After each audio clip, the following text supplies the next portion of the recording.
Seize technologies.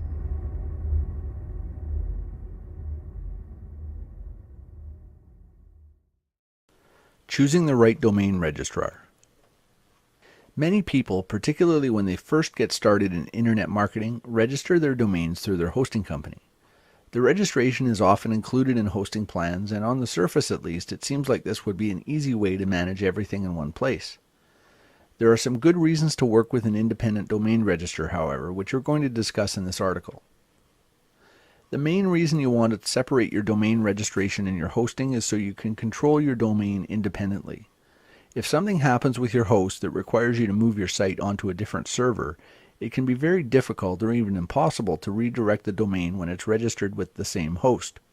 Using a separate registrar gives you more control over it, making it easy to redirect to a new host if necessary.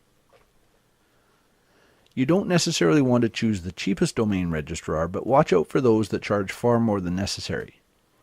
You can typically register a .com, .net, or .org domain for $8 to $15 per year.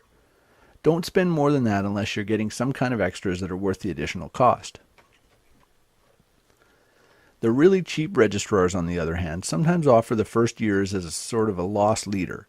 You pay very little for that initial year, but the prices jump considerably when it's time to renew. Always check the renewal costs when you find a deal that looks too good to be true. When you register a domain, the registration details are public record.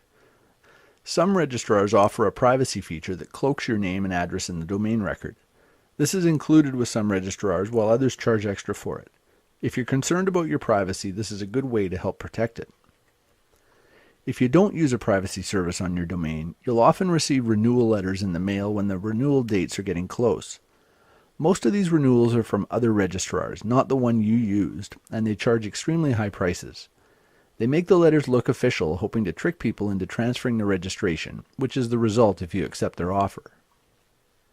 If you get a renewal notice in the mail, always check to see if it's from the same registrar that your domain is currently with. If not, stay away from these offers.